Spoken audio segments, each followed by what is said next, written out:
All right, let's get right into it. Today's explainer takes a look at ancient texts, archaeological evidence, and some pretty intense scientific data to investigate the absolute truth behind mythology's greatest weapon of mass destruction. For thousands of years, this single object has entirely defined our concept of divine power. But today, we're tearing it apart to see exactly how it ticks. First things first, we've got to completely shatter this pop culture myth that Zeus was just, shooting magic lightning out of his fingertips like a comic book villain, or Emperor Palpatine. The ancient Greek reality was way more structured and honestly a whole lot more fascinating. They didn't view his power as some biological quirk. They viewed it as a technological marvel. See, the ancient Greeks actually drew a really hard line here. They made a clear distinction between a random rainstorm and what they called the keranos. While Astrope is just a normal natural flash of lightning in the sky, the keranos is a physical, tangible artifact. It's a manufactured weapon of absolute sovereignty, literally crafted in the fiery depths of the underworld specifically for cosmic warfare. To really unpack this, our explainer today is going to run through forging the ultimate weapon, the power of sovereignty, hunting for physical evidence, global thunder gods, science explains the myth, and finally, the evolution of the legend. Section 1. Forging the ultimate weapon. Blueprints from Tartarus. We actually have to start our investigation way down in the abyss, where this weapon was born. If you look at Hesiod's foundational texts from around 700 BCE, he explicitly frames the thunderbolt as a piece of supernatural technology. It was forged by the Cyclopes out of pure gratitude after Zeus freed them from an ancient prison. So it wasn't just handed down by the universe, it was built from scratch. And these guys? They weren't the mindless cave-dwelling monsters you might remember from Homer's Odyssey. These specific Cyclopes were brilliant, divine smiths. Each one contributed a distinct modular element to assemble the weapon. Brontes forged the thunder, Steropes crafted the blinding brightness, and Arges built the glowing physical bolt itself. It's literally a masterpiece of supernatural engineering. Section 2. The power of sovereignty, establishing absolute order. Because, as you can probably guess, having the biggest gun in the universe completely flips the political script of the gods. Now, Poseidon's trident and Hades' helm of darkness were actually forged at the exact same time as the Keranos, but Zeus's bolt is the definitive enforcer of order. It's the ultimate trump card. In fact, ancient texts make it super clear that no other god is allowed to use it. Well, except for Athena, who occasionally got special permission because, she was the favorite. But otherwise, this monopoly on superior force is exactly what keeps the Olympian pantheon in line. Moving on to Section 3, hunting for physical evidence, the archaeological trail. Now, you might be wondering, if this weapon was so culturally massive, how did everyday citizens interact with it?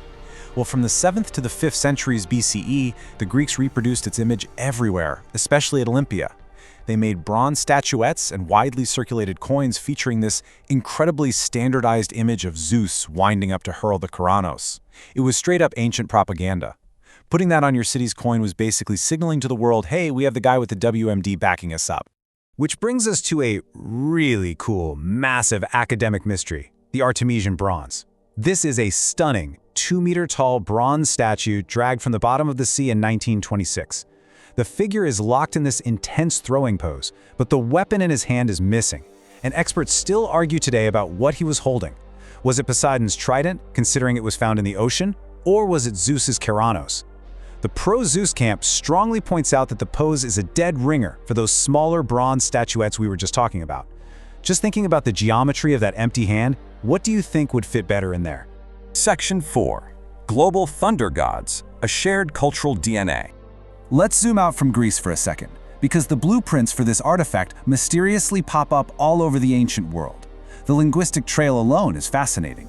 Scholars are actually split on the origins of the word Keranos. Some trace it to the Proto-Indo-European root meaning to strike, while others link it to a root meaning to shatter. But even if the linguistics are debated, the shared mythology across completely different civilizations absolutely is not. Just look at the cross-cultural overlap here. It's honestly wild. We have Zeus with his Keranos forged by Cyclopes. Over in Norse myth, you've got Thor with Mjolnir forged by dwarves. And in Vedic Indian tradition, there's Indra wielding the Vajra forged by Twastar. This Indo-European archetype, a skyfather wielding a supernatural forged weapon against chaotic serpents, is strikingly consistent. It really suggests either a deeply shared ancestral history tracing back thousands and thousands of years, or just a universal human psychology that independently conjures up the exact same story. Section 5. Science explains the myth. Poetry meets physics. So, how do we square all this incredible poetry with actual, cold, hard, natural phenomena? Ancient texts describe the weapon's effects with this visceral, terrifying intensity. You read stuff like Nonnus framing it as a cosmic fire completely annihilating the monster Typhon. They talk about the earth literally melting and the seas boiling when the Karanos strikes. For a long time, we might have just written that off as poetic exaggeration, but modern science kind of backs it up. 30,000 Kelvin. That right there is the temperature of a real-world lightning strike. Just to put that into perspective for a second, that is actually hotter than the surface of the sun. It proves the ancients weren't just making things up. They were trying to contextualize a massively destructive physical force. When lightning strikes sand, it can actually fuse it into these hollow glass tubes called fulgurites. Imagine being an ancient person walking out after a massive storm and finding those glass tubes in the dirt. You would absolutely believe you were holding the physical remnants of the Karanos. But, it wasn't all just myth and magic either. Ancient Greek natural philosophers were already formulating highly logical, material explanations for this stuff.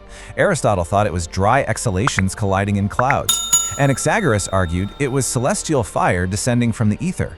And Epicurus flat out said, nope, weather is a completely natural, non-divine phenomenon. Step by step, they were progressively demythologizing the sky, turning the ultimate weapon back into a natural event. Finally, Section 6, Evolution of the Myth, from Bronze Age to pop culture. Let's track how this thing actually survived the death of the Greek pantheon. The evolution is incredible. It starts as this sacred, maybe even literal, Bronze Age cult symbol. It gets codified in Hesiod's epics, gets adopted by the Romans as Jupiter's fulgur, and somehow survives centuries of history. And today it's morphed into the glowing energy MacGuffins we see in movies, like Percy Jackson's Stolen Masterbolt, or Marvel's Thor, or the power-ups we grab in video games. The Karanos has totally lost its religious terror, but it has never lost its cultural grip on us. So here's the real takeaway from today's explainer. The Karanos isn't just a fun story, it is a profound cognitive coping mechanism. When ancient humans observed this terrifying, unpredictable force, they applied agency to it. They anthropomorphized the storm, and they symbolized its power as a forged, controllable weapon. It was their way of imposing order and meaning onto the chaos of nature. Think about it. If lightning is just a weapon forged by divine smiths and thrown by a rational king who follows the rules, then the universe isn't just totally random and chaotic. It has structure. So I'm going to leave you to ponder this one last thought. From the Cyclopes working deep in Tartarus to the modern superheroes on our movie screens, why is humanity's very first instinct when facing a terrifyingly destructive natural force to give it a face and a manufactured weapon? Thanks for exploring this with me today, and keep questioning everything you thought you knew.